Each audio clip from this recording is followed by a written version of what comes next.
This episode is brought to you by Nature's Bounty. Nature's Bounty believes your body is brilliant, naturally designed to thrive, inside and out. For those always looking for new ways to support your health from head to heels, Nature's Bounty has a range of over 400 vitamins and supplements born from 50 years of trust and care. Nature's Bounty. It's in your nature. Visit naturesbounty.com to learn more. Abercrombie Kids is bringing the cheer all holiday season. And winter break means it's time for new outfits that are both festive and comfy. The last thing they need? New cozy coats for every occasion. Celebrate the season with Abercrombie Kids in the app, online, and in stores.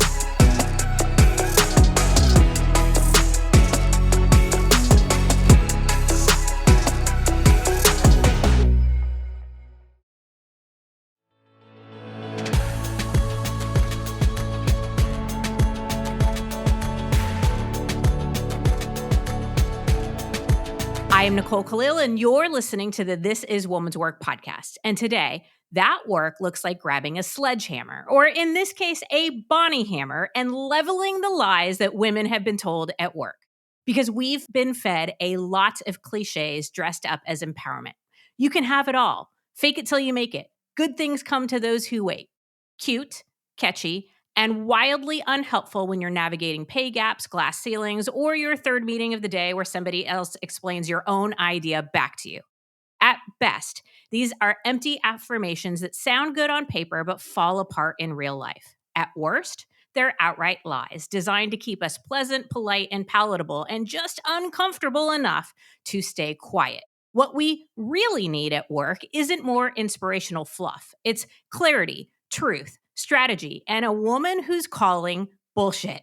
So I'm going to keep this intro short because we've got 15 of these lies to dismantle, and I want to make sure that we have time to call out as many of them as we can. So joining me is Bonnie Hammer, Vice Chair of NBC Universal and the most powerful woman in entertainment, according to The Hollywood Reporter. She started her TV career picking up dog poop on the set of a children's show, and then went on to run the cable division that brought us Suits, Psych, Mr. Robot, and so many more. She's been called the Queen of Cable by the New York Times, and her book, 15 Lies Women Are Told at Work, is a no BS guide to building a career on your own terms by rejecting the myths that hold us back and replacing them with the uncommon sense that women need to succeed. Bonnie, welcome to the show. And I think the best place for us to start is with some of the lies that you think are doing the most damage to us as women at work. Well, first of all, I'm delighted to be here, and I love your podcast, and I think you're doing an amazing job in the industry and for women, period. That said, asking me to choose which of my 15 lies are the most harmful for women is like asking me to choose my favorite child. It's really, really difficult because they all are valid. And if you buy into the cliches, are in a sense self-sabotage to what the world is like. But these days, there are a couple of things I think are very, very important. I think most of us have been brought up to believe that we should be following our dreams. And then if you don't have your dream job, you're not succeeding. The reality is, when we think about where these dreams came from, they're from our childhood. They're not from real experience in the real work world. So I'm a big believer in following opportunities. And the more open you are to opportunities, the more possible it will be to find a dream job later in your life and your career that actually fits. Because when we're young, you can't dream what you can't see, and you can't dream what you don't know. So we start with very false dreams that are based on fairy tales, superhero movies, and what our parents whisper in our ears. And when you follow or take those jobs, the other thing that's happening a lot right now, especially for the younger kids that are coming out of college, they're grunting at grunt work. They don't understand that you have to earn your worth at work. Just because you've gone to college, you've gotten a degree, doesn't mean you've earned that dream job or that perfect opportunity. So just take anything that's out there and prove to the next employer that A, you're willing to work, you have a positive attitude, you could stay at a job, you can raise your hand and ask questions and grow. That's really what it's all about.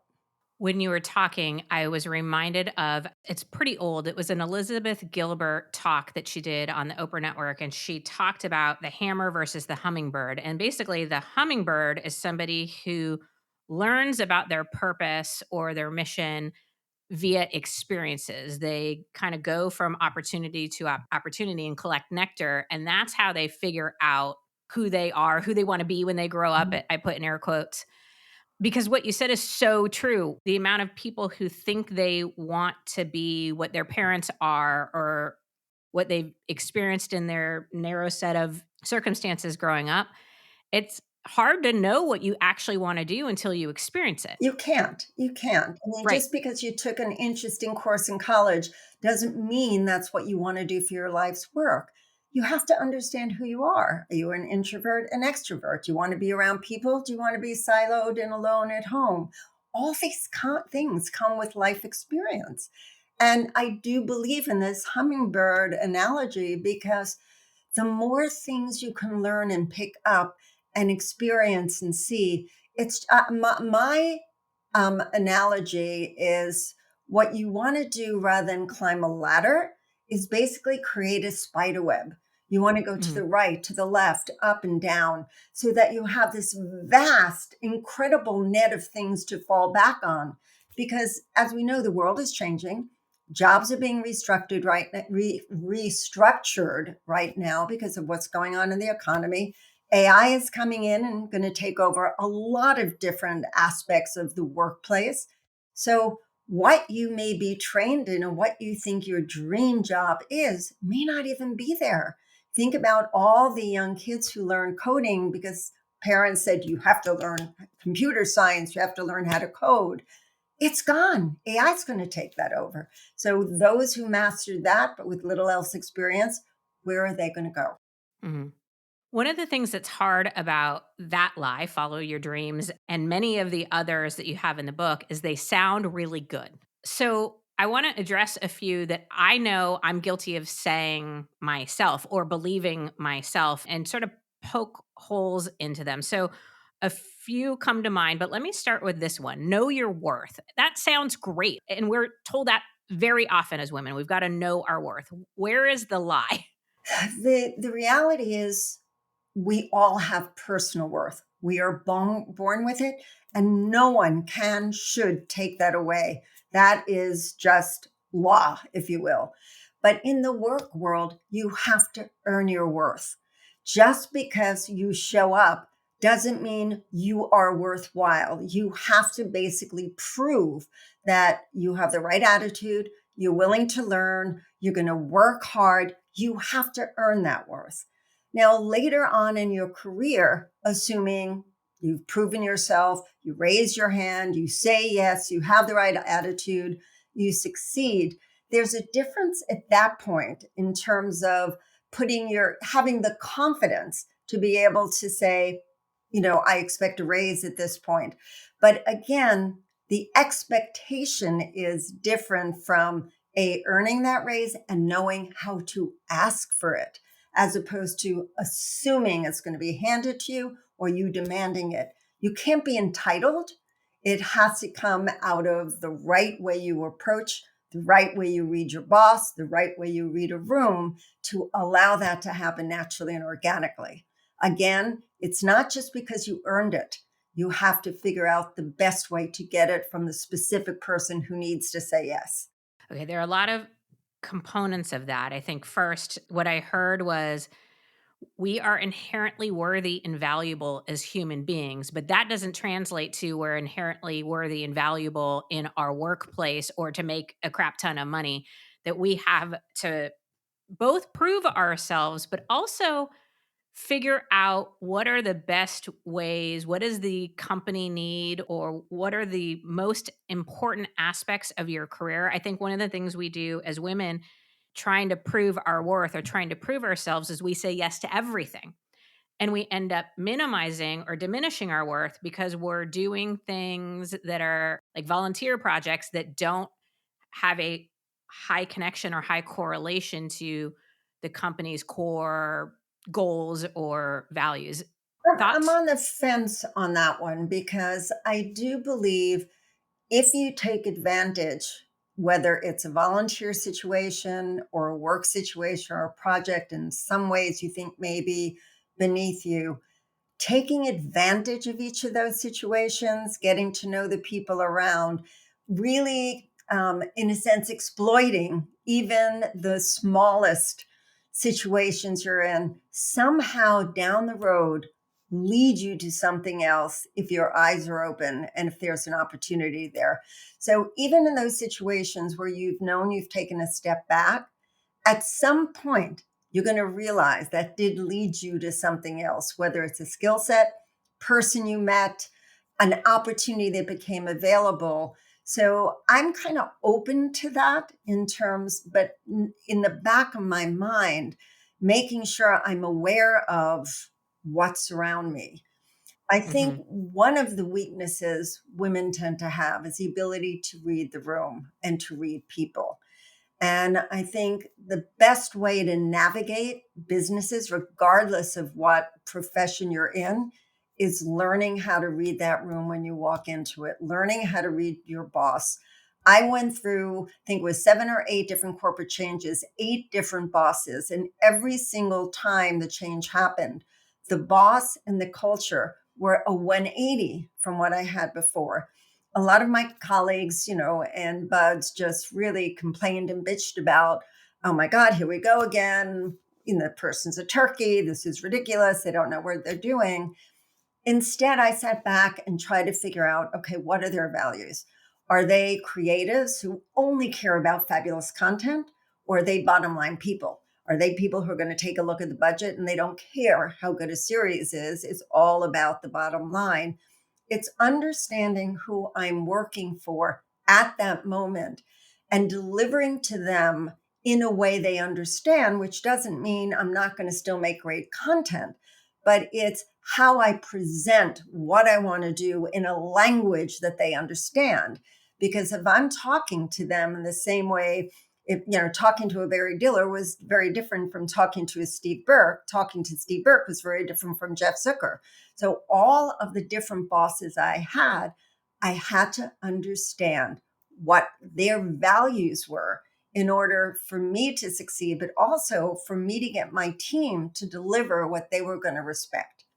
So I'm interested in this. I want to dive in a little deeper because I would imagine, well, I'll speak for myself, but I would imagine a lot of people listening in would guess that women are better at reading a room or have greater instinct or have been so others focused that we pick up on social cues a little bit better.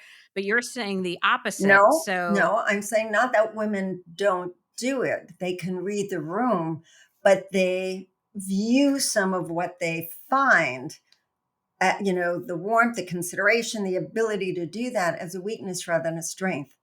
They don't understand or appreciate how powerful it is. You're 100% right. The EQ, the emotional intelligence is far greater and they can be far more collaborative, but they don't often give themselves credit or have the confidence to then use it. But they are there observing, but they don't take that observation and act. gotcha. So, using that information, you used the word exploiting earlier, and I'm going to say that as a positive, right? Like we have this unique ability or this talent, we should be leveraging it at a high level. Correct. But Okay. again, doing it in a non entitled, non cocky way, there's a Mhm. huge difference between confident and cocky, self assured versus self entitled. And that's what whether it's male or female, but in particular, women have to understand there's a huge difference in those words.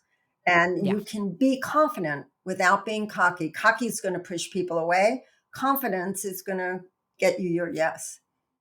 Yeah. I often say cockiness or arrogance is basically a mask for a whole host of insecurities. So, 100% right. confidence, I define as firm and bold trust in self. It's understanding who you are, what you bring to the table, those types of things. One of the things that I do say a lot about confidence is trusting yourself. But one of the lies that you address in the book is trust your gut. Let's talk about that. Where is the lie in trust your gut? I believe you have two brains. You have a brain in your head and you have a brain in the stomach. And Mm-hmm. when the two are lined is when you are, in a sense, cocksure that the decision you're going to be making that's right in front of you is the right decision. I believe in the ABCs of gut, which, it's everything from finding the foil who basically can help you make the decision, or devil's advocate, but looking at the facts, evaluating, doing everything you have to do to prove that that brain in that stomach, the physical gut and the brain somehow come together. When they do, it's really hard to make a horrible mistake.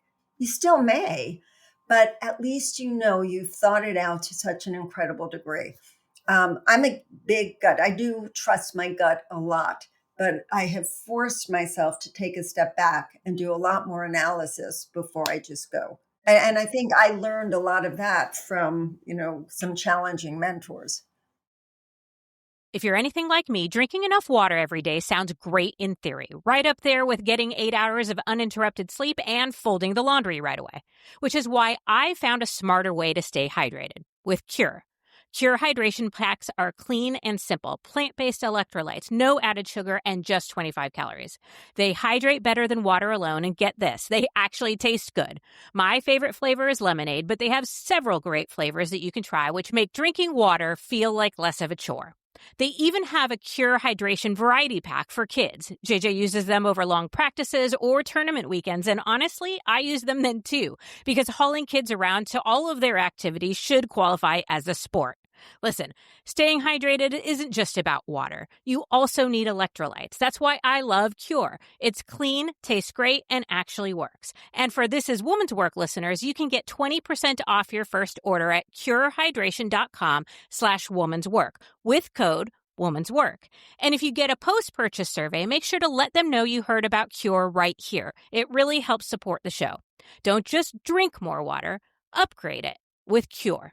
The Who's Down in Who Newville were making their list, but some didn't know Walmart has the best brands for their gifts. What about toys? Do they have brands kids have been wanting all year? Yep, Barbie, Tony's, and Lego. Gifts that will make them all cheer. Do you mean they have all the brands I adore? They have Nintendo, Nespresso, Apple, and more. What about... So the Who answered questions from friends till they were blue. Each one listened and shouted, from Walmart? Who knew? Shop gifts from top brands for everyone on your list in the Walmart app. This episode is brought to you by Indeed. Stop waiting around for the perfect candidate. Instead, use Indeed sponsored jobs to find the right people with the right skills fast. It's a simple way to make sure your listing is the first candidates see. According to Indeed data, sponsored jobs have 4 times more applicants than non-sponsored jobs. So go build your dream team today with Indeed. Get a $75 sponsored job credit at Indeed.com/podcast. Terms and conditions apply. Yeah, I think when we talk about trusting our gut, especially when it comes to business, that's not meant to be at the sacrifice of data, strategy, information, collaboration. It doesn't work in a professional environment if we just go, well, this is how I feel, right? So I really like and agree there are those two brains, and understanding in which situation you can rely on one or the other. But in business, there is more likely to be a situation where you need to rely on both. No, that's very true. And I'll give you one quick example. We were about to greenlight a show, which we love the writer, we love the talent. We thought it was very of the moment, but it did not necessarily fit on USA because it was darker than some of our shows. This was Mr. Robot with Rami Malek. Everything about it, from the analysis and our audience structure, everything said this will not work on USA. But our guts, the developers, my team, and I believed it would. So we looked at everything, but we decided consciously to go against that and trust our gut. but we still did the research to get there. Every now and then you have to just go with that.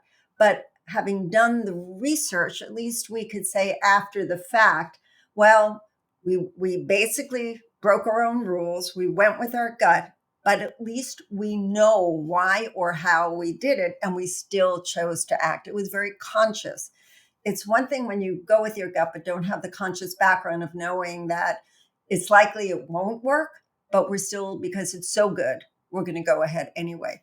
It's a different kind of analysis. Yeah.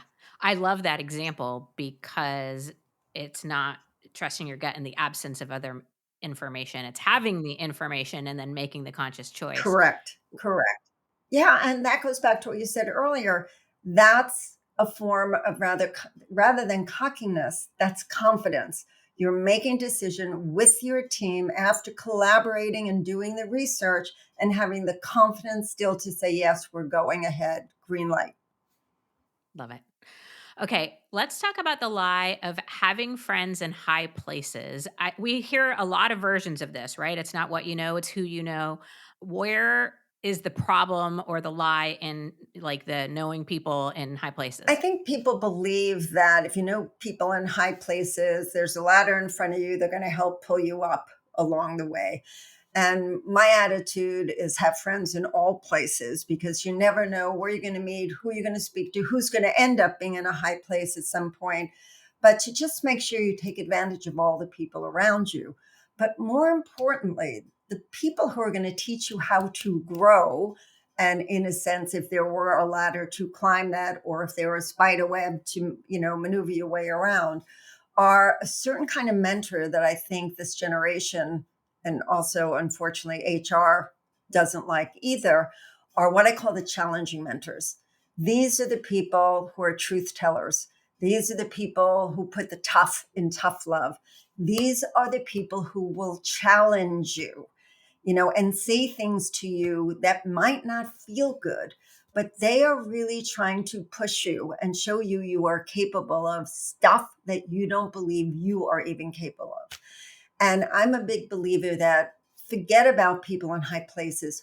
Find challenging mentors who are going to push you, who are going to teach you, who will be your devil's advocate, your sparring partner, your drill sergeant, who's going to kind of not only get you ready for the battlefield, but help you win the war because they are pushing you to do better and be better.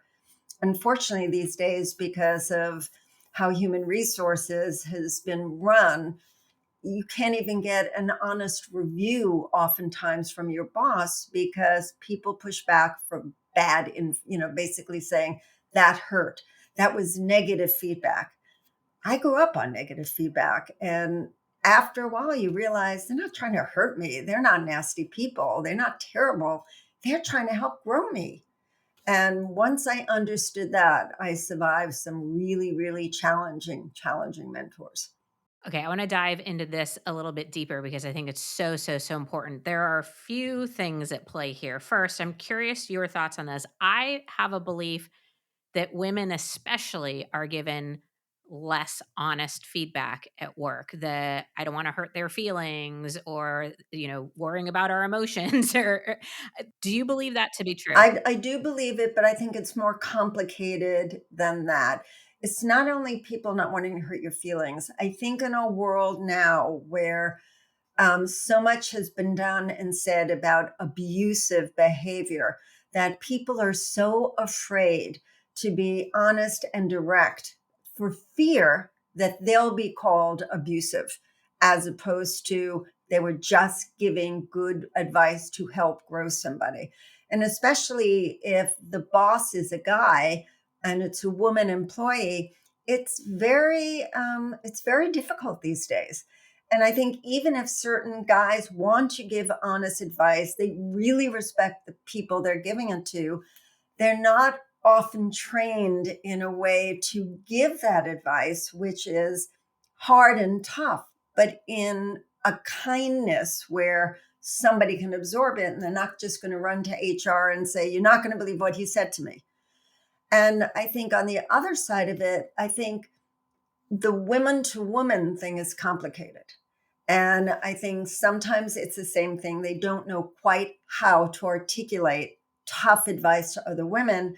But unfortunately, I also see another side of this of women not necessarily liking to bring up other women with, relatively few seats in that C-suite, that I often think women, it gets very complicated because it becomes competitive. And then it Mm-hmm. becomes negatively competitive because if there's only one seat at the table, they're going to want it. So if they really grow somebody who becomes a competitor, where are they? And I think that's awful. I think the more of us in C-suites, the better.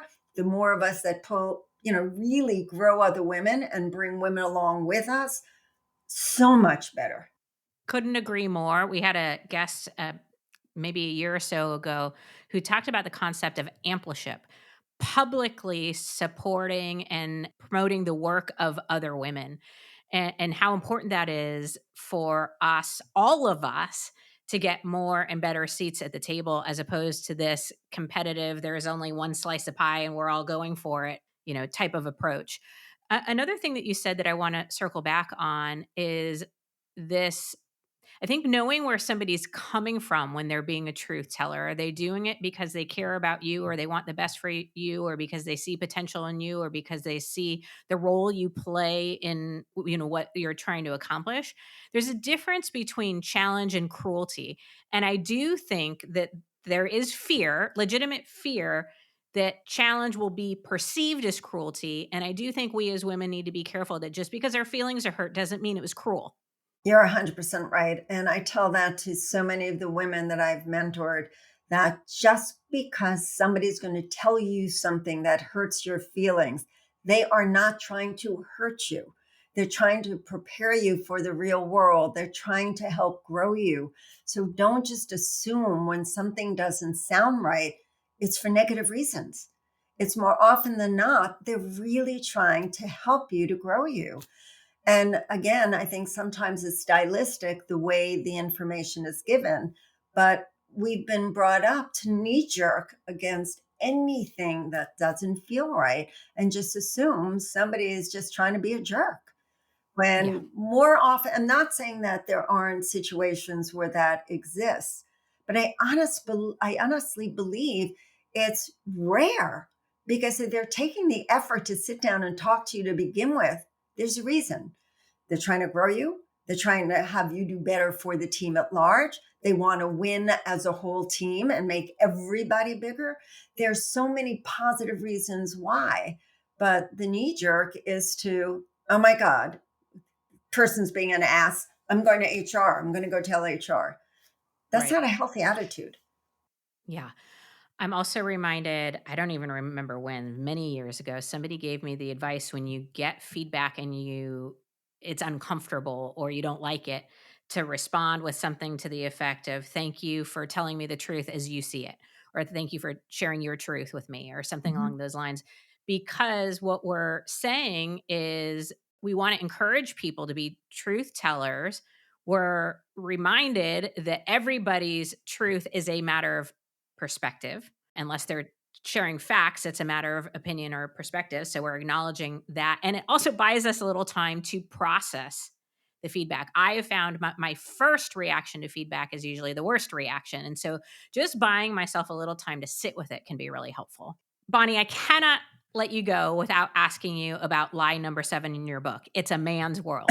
Talk to us about that. Yeah.